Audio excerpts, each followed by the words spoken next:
एक क्वेश्चन है जो कि बार-बार जो वो एग्ज़ाम में पूछा जाता है कि स्वतंत्र भारत का गवर्नर जनरल जो वो कौन था? ठीक है, स्वतंत्र भारत का पहला first governor general of independent India अगर फर्स्ट पूछे या लास्ट पूछे तो यही हो जाएगा लॉर्ड माउंटबेटन। ठीक है, हम डिस्कस करेंगे इस क्वेश्चन पर। एक और क्वेश्चन है यहाँ पे कि अगर देश का विभाजन हुआ तो मेरी लाश पर होगा। तो ये शब्द जो किसके थे? तो ये महात्मा गांधी ने कहा था क्योंकि महात्मा गांधी जो वो विभाजन नहीं चाहते थे। वे नहीं चाहते थे कि भारत और पाकिस्तान बने। तो इसलिए जब उन्होंने बोला था कि अगर देश का विभाजन हुआ तो मेरे लाश पर होगा। तो ये जो वो महात्मा गांधी ने 1947 में माउंटबेटन की योजना की घोषणा जब हुई, जिसमें भारत के 2 भागों में विभाजित करने के बारे में कहा गया था, कि उस समय जो उन्होंने कहे थे। तो बात करते हैं थोड़ा-सा गवर्नर की। आपको जो वो कन्फ्यूज़न होता होगा कि गवर्नर जनरल कौन है? वाइसराय जो वो यहाँ से बहुत सारे क्वेश्चन जो वो बनते हैं। पहला वाइसराय, आखिरी वाइसराय, पहला गवर्नर जनरल, आखिरी, ठीक है? तो पहले तो हम इंडिपेंडेंट इंडिया की बात करते हैं। अगर आपको कोई पूछे कि पहला अगर कोई राज्यपाल था, ठीक है? तो वो जो वो हमारे इंडिया की मैं बात कर रहा हूँ। तो वो थे सी राजगोपालाचारी, ठीक है? क्वेश्चन बार-बार एग्ज़ाम में बनता है, सी राजगोपालाचारी, जो कि हमारे last governor general of India भी कहा जा सकता है इनको, क्योंकि 26 जनवरी 1950 को जब हमने संविधान लागू कर दिया, ठीक है? 26 जनवरी 1950 को जब हम गणतंत्र दिवस मनाते हैं, रिपब्लिक डे जब हम मनाते हैं, तो उसके बाद ये पोस्ट जो वो खत्म हो गई, ठीक है? तो लास्ट किसको कहा जाएगा? सी राजगोपालाचारी को ही कहा जाएगा, ठीक है? और फर्स्ट जो वो किसको कहा जाएगा? लॉर्ड माउंटबेटन को ही कहा जाएगा, क्योंकि अगर लास्ट गवर्नर जनरल बोले तो भी यहाँ पे जो वो लॉर्ड माउंटबेटन, और फर्स्ट बोला जाए तो भी लॉर्ड माउंटबेटन का ही नाम आएगा।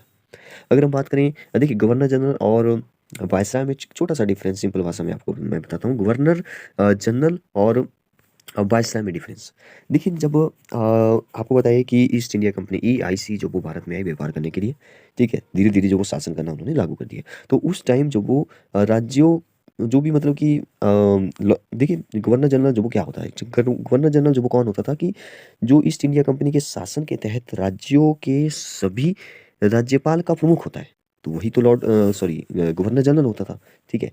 लेकिन यहाँ पे तो जब ईस्ट इंडिया कंपनी राज कर रही थी तब तक जो वो गवर्नर जनरल कहा जाता था।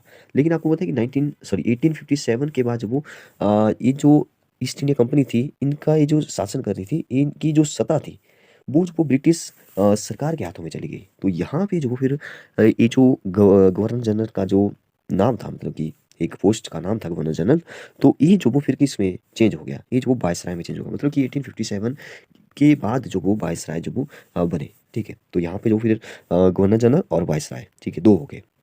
तो अगर पूछे कि भारत का अंतिम गवर्नर जनरल कौन था, ठीक है, या पहला जो वो वायसराय जो वो कौन था, तो ये जो वो लॉर्ड कैनिंग को कहा जाता है।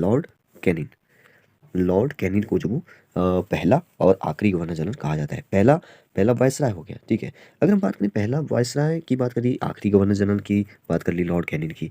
अगर आपको कोई पूछे कि पहला फिर गवर्नर जनरल कौन था, पहला गवर्नर जनरल, तो ये जो वो वॉरेन हेस्टिंग्स आता है, ठीक है। ये हम इंडिया की बात करें, जब इंडिया जो वो किसके हाथों में था, वो जो वो अंग्रेजों का शासन था, ब्रिटिश जब वो रूल कर रही थी, ईस्ट इंडिया कंपनी जब रूल कर रही थी, तब जो वो पहला अगर कोई गवर्नर जनरल बना था, वो जो वो वॉरेन हेस्टिंग्स था, ठीक है। ये जो वो 1770, मतलब कि ऐसे समझ लो कि 80th 18वीं शताब्दी की बात है। एक क्वेश्चन जो वो और भी जो वो हमने एक पीछे जैसे डिस्कस किया था कि जब हमने जो वो लॉर्ड रिपन के बारे में डिस्कस किया था, लॉर्ड रिपन। लॉर्ड रिपन जो वो अगर कहा जाए कि सबसे अच्छा, सबसे उदार, तो वो जो वो कौन था? वायसराय जो वो कौन था?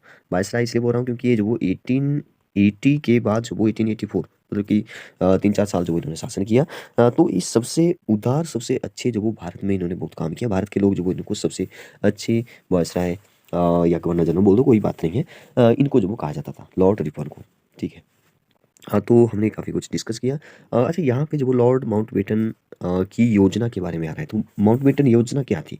आप सभी को पता ही है कि भारत और पाकिस्तान 2 भागों में बाँट दिया जाना था, तो ये उसमें लिखा हुआ था, ठीक है।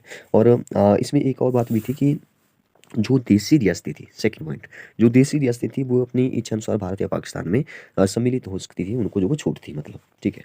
और एक और थी कि ब्रिटिश सरकार जो वो पहले वैसे तो 1948 में जो उन्होंने छोड़ना था यहाँ पे भारत, लेकिन इन्होंने बोला कि सत्ता जो हस्तांतरित करने का जो प्लान है हमारा, वो जो वो 1947 में ही कर देंगे। मतलब कि 1948 का वेट नहीं करेंगे, तो ये भी उसमें लिखा गया था। अगर बात करें कि कैबिनेट मिशन भारत कब भेजा और उसका आदेश, उसको क्या आदेश दिया, ठीक है। तो ब्रिटिश सरकार कैबिनेट मिशन 1946 में भारत भेजा और इस आदेश में किया गया, मतलब कि कहा गया, आदेश दिया गया कि भारत की जो राजनीतिक समस्या है उसका जो वो एक उचित समाधान ढूंढे।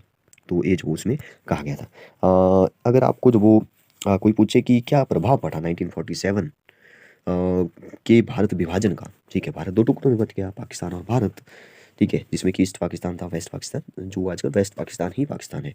जो ईस्ट वाला था वो जो नहीं रहा, वो जो बंगाल बांग्लादेश बन गया ठीक है, यहाँ पे बंगाल हुआ करता था पहले, बंगाल। तो यहाँ पे जो बंगाल का गवर्नर भी पूछा जा सकता है, क्योंकि बंगाल में जैसे हमारी आज कैपिटल जो वो दिल्ली है, न्यू दिल्ली, तो वैसे वहाँ पे कलकत्ता, बंगाल, ठीक है, मतलब कि पहले वैसे तो कलकत्ता हुआ करता था, लेकिन बंगाल एक प्रकार से वहाँ पे जो चलता था पहले शासन बंगाल से, ठीक है। तो बंगाल एक बहुत बड़ा प्रोविंस माना जाता था।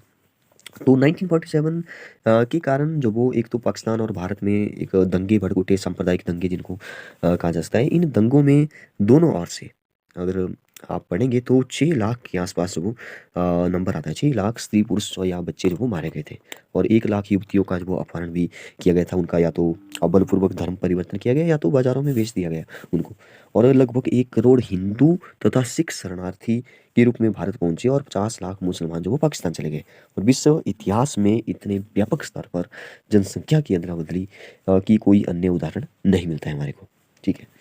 तो नेक्स्ट पार्ट में जो वो हम लोग कुछ और जो वो क्वेश्चन डिस्कस करेंगे जो कि बार बार एग्जाम में पूछा जाता है या प्रीवियस ईयर का क्वेश्चन हो। Thank you and have a nice day.